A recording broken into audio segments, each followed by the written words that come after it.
Para darmos início a esse estudo, vamos abrir em 1 Samuel, capítulo 2, os versos 12 adiante.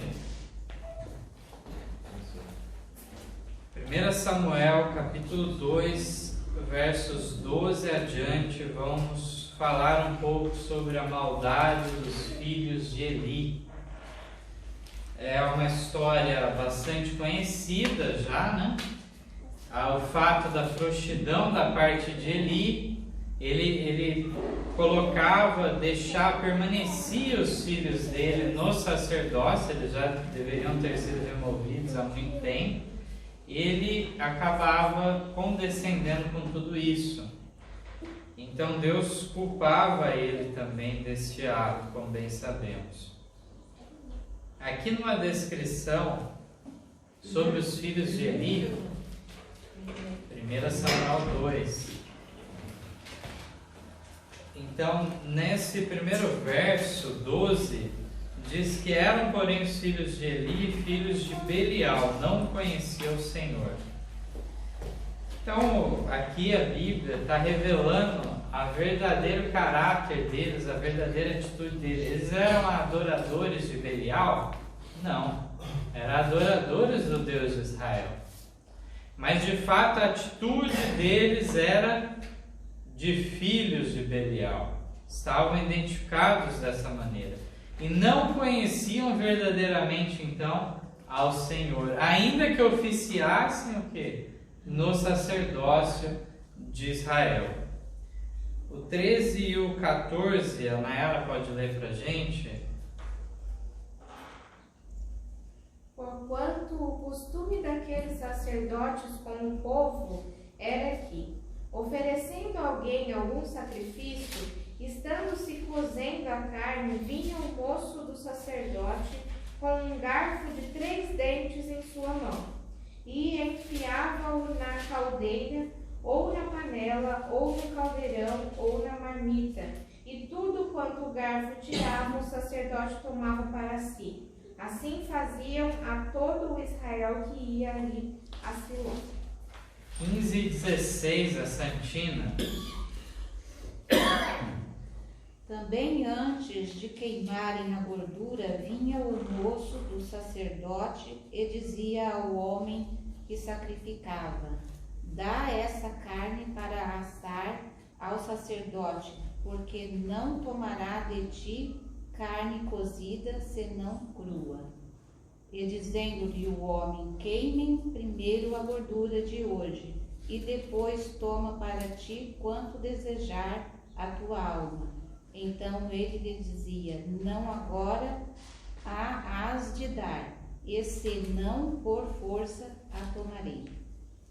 O verso 17 complementa que era, pois, muito grande o pecado desses moços perante o Senhor, porquanto os homens desprezavam a oferta do Senhor. Então, na realidade, obviamente, não era só esse o erro da parte dos filhos de Eli, mas isso é muito significativo, a falta de respeito que eles tinham pelo próprio ato do sacrifício, onde eles não queriam deixar queimar a gordura, né? Queriam pegar o garfo e já arrancar aquela carne de lá e assim por diante.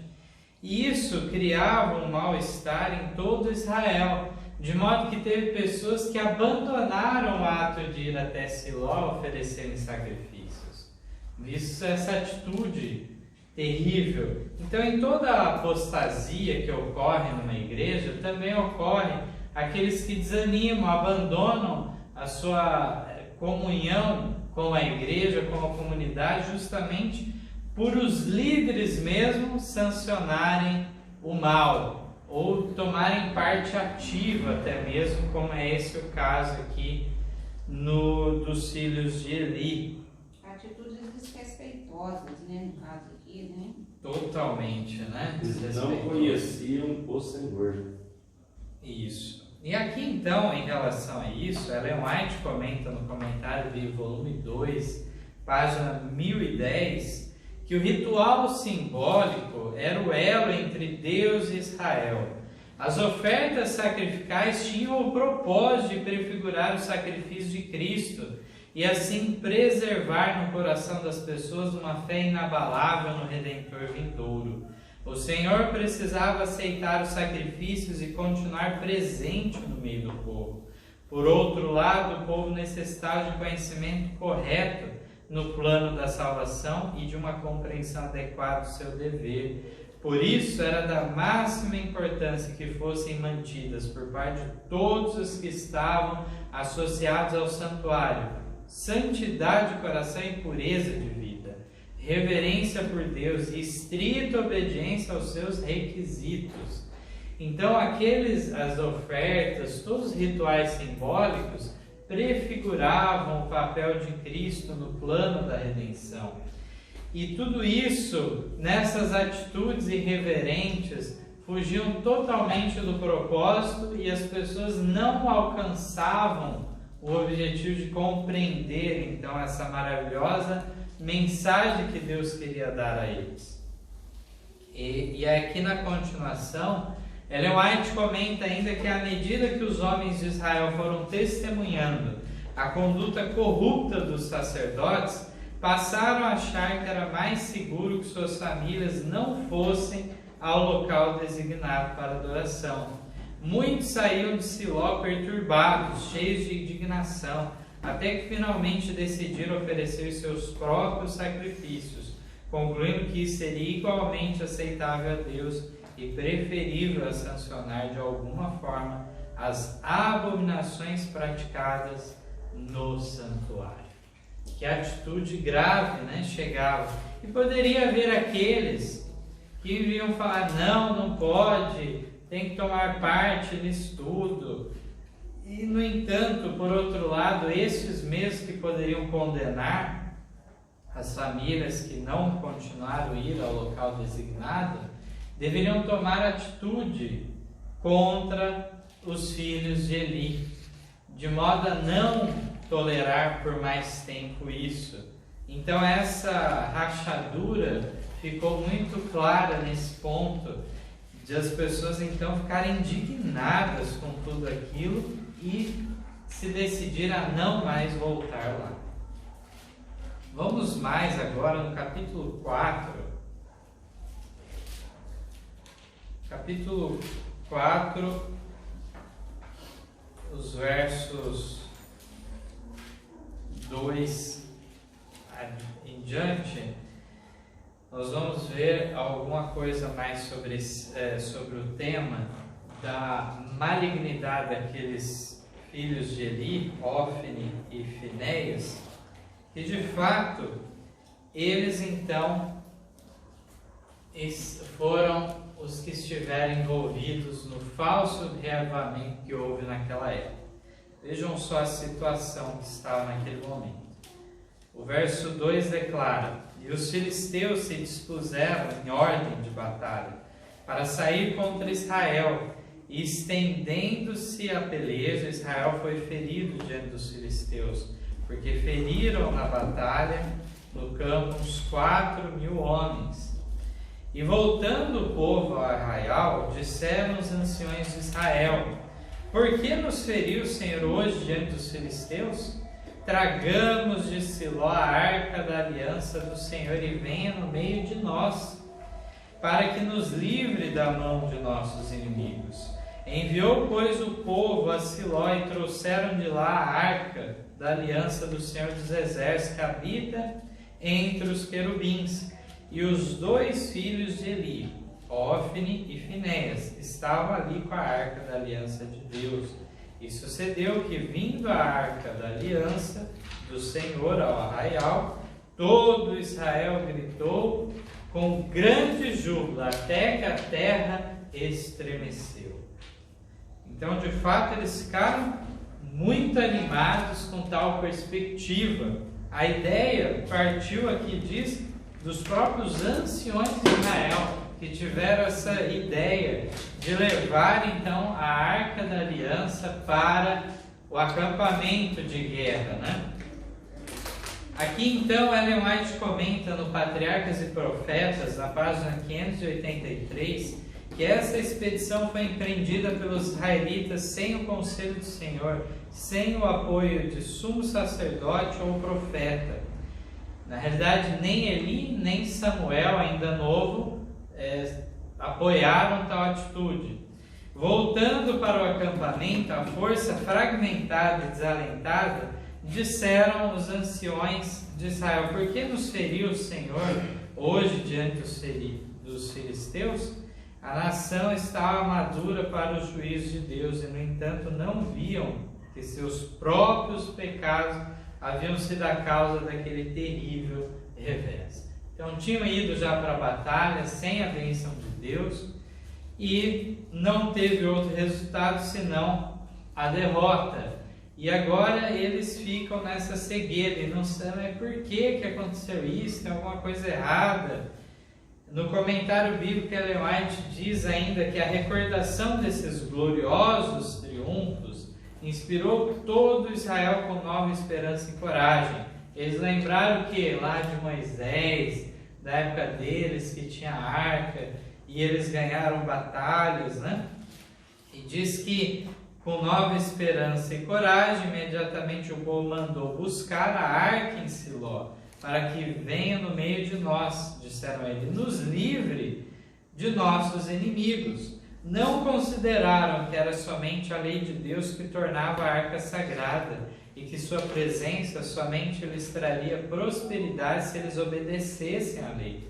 Os dois filhos de Eli, Ófni e Finéias, concordaram entusiasticamente com a proposta de levar a arca ao arraial. Sem o consentimento do sumo sacerdote, aventuraram-se presunçosamente a entrar no Santo dos Santos e a tirar dali a arca de Deus, cheios de orgulho e entusiasmados, com a expectativa de uma rápida vitória, levaram-na ao arraial.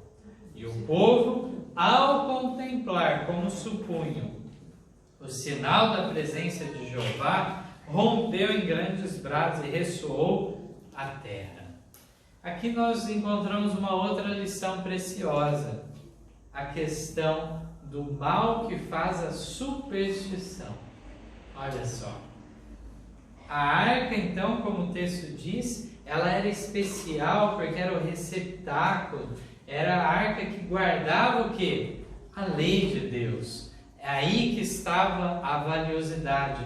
E tinha valor ter a lei de Deus em Israel de que modo? Se obedecesse a essa lei de fato. Se fosse apenas um amuleto, algo então supersticioso que concedesse então vitória a eles, isso estaria muito mais próximo do paganismo do que da verdadeira religião que nós encontramos em Deus.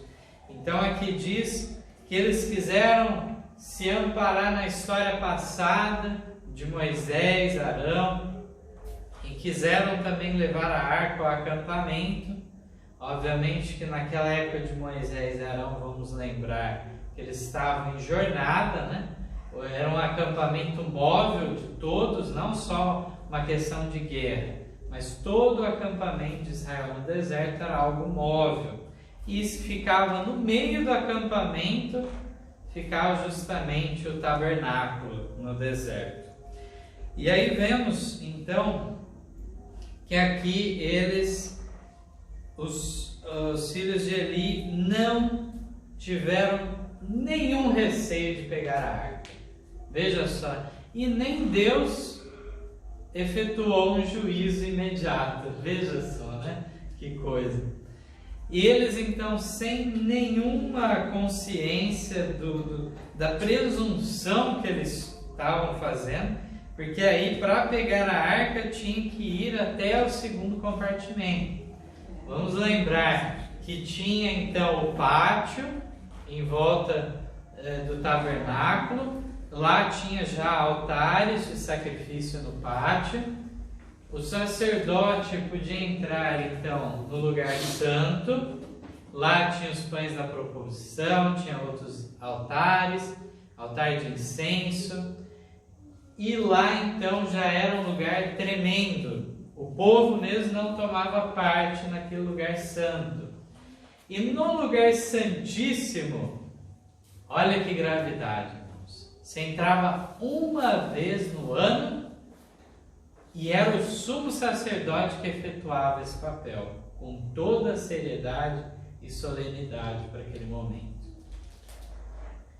Agora, Hófni e Finéias, eles que não eram de fato sumo sacerdote, não era no tempo adequado, não era para entrar lá para oficiar algo, mas para pegar a arca, retirar do seu lugar e levar ao acampamento. Veja a ousadia daqueles homens.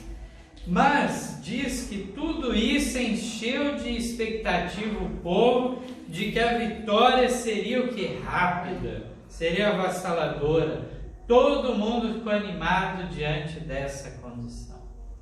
Houve então que um reavivamento em Israel, mas um reavivamento falso, sem o temor de Deus. Os próprios filisteus, né, no verso 8 aqui. Isso, nós vamos ler agora esses versos seguintes, então, né? Agora, os versos 6 em diante nos traz um relato de como que ficaram os filisteus e o resultado final disso tudo. Diz assim: os filisteus, ouvindo a voz de júbilo, disseram: que voz de grande júbilo é essa no arraial dos hebreus? Então souberam que a arca do Senhor era vinda ao arraial. Eles se informaram então em relação a isso. Verso 7: por isso os filisteus se atemorizaram, porque diziam: Deus veio ao arraial, e diziam mais: ai de nós, tal nunca jamais sucedeu antes.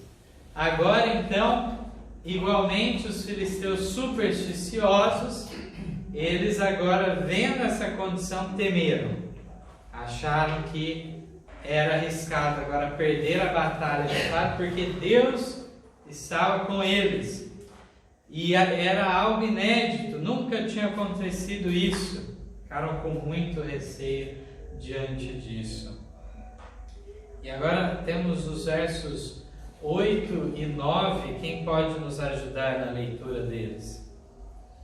Ai de nós, quem nos livrará da mão destes grandiosos deuses? Estes são os deuses que feriram aos egípcios com todas as pragas junto ao deserto. Esforçai-vos e sede homens, ó filisteus, para que, porventura, não venhais a servir aos hebreus, como eles servirão a vós. Sede, pois, homens, e pelejai. Isso. Então aí aqui fala que de fato eles já no seu politeísmo falam de deuses, né? E toda aquela história passada eles eram cientes, conheciam tudo isso, né? Viam, olha, o que ocorreu no Egito, o que ocorreu pelo caminho, né? Tudo a destruição. Mas aí diante disso tudo não tinha muita saída, né? E aí os filisteus falaram que, olha, hoje a gente vai ter que batalhar firme. E aqui diz então, vocês vão ter que lutar com todas as suas forças, senão vocês vão virar o quê? Escravos nas mãos dos hebreus, como eles são de nós, como eles já foram muitas vezes. Então, aqui vemos que a recomendação para os batalhões lá do exército, os comandantes tentaram animar, né, o pessoal: sede homens, pelejai. E o verso 10 diz assim: então pelejaram os filisteus e Israel foi ferido, fugindo cada um para a sua tenda. E foi tão grande o estrago que caíram de Israel 30.000 homens de pé. E foi tomada a arca de Deus, e os 2 filhos de Eli, Hófni e Finéias, morreram. Então morreu na hora, né? E aí então nós vemos que a sequência da história é muito interessante também, né? Sabemos que essa arca caiu nas mãos dos filisteus e aí virou um problema para eles também. Como é que vai recuperar esse voto? E aí os filisteus, eu digo, né? Em relação à atitude de vir pragas, desgraças a eles, eles quererem ficar livres daquela condição. Israel não tinha condição nenhuma de recuperar esta arca de modo algum. Mas vemos aqui então nessa condição, imagine só, agora Israel estava indo para uma batalha sem a bênção de Deus, e os filisteus com toda a força, todo o empenho, porque eles estavam com medo de perder a batalha. A destruição foi tremenda. 30.000 numa batalha morreram naquele momento. E aí, então, de fato, devido a essa atitude, saíram os que sobreviveram, saíram cada um para sua tenda, e aí, desse modo, ficou o quê? A arca lá, exposta para os inimigos. E morreram, então, os filhos de Eli naquela atitude. Nós sabemos quão trágica é toda essa história, né? E Ellen White comenta no Patriarcas e Profetas que deixou-se assim novamente nas páginas da história um testemunho para todos os séculos futuros de que a iniquidade do povo professo de Deus não ficará impune.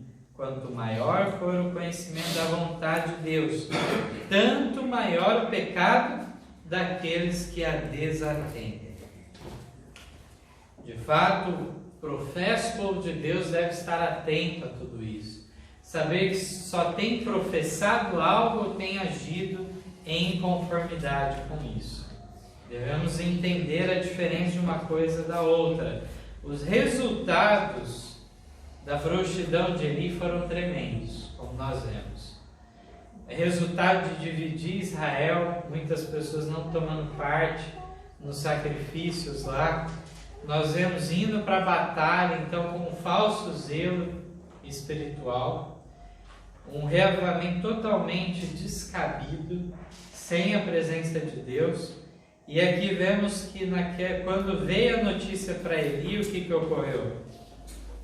Ele estava numa cadeira, no alto, caiu de costas, né?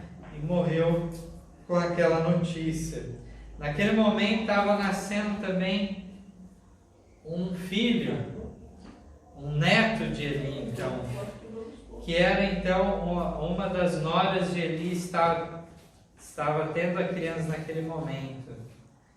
E diz então que o nome dado ao menino foi Icabode. De Israel se foi a glória. Então, de fato, foi um momento muito trágico. Samuel vem mais adiante. Viu a notícia que morreu o marido e precipitou. Aí o parto veio. Isso. Precipitou então o parto, né? De fato foi assim. E aí nós encontramos aí nessa condição. Depois Samuel, que buscou restaurar a verdade, né? Procurou colocar alinhado Israel.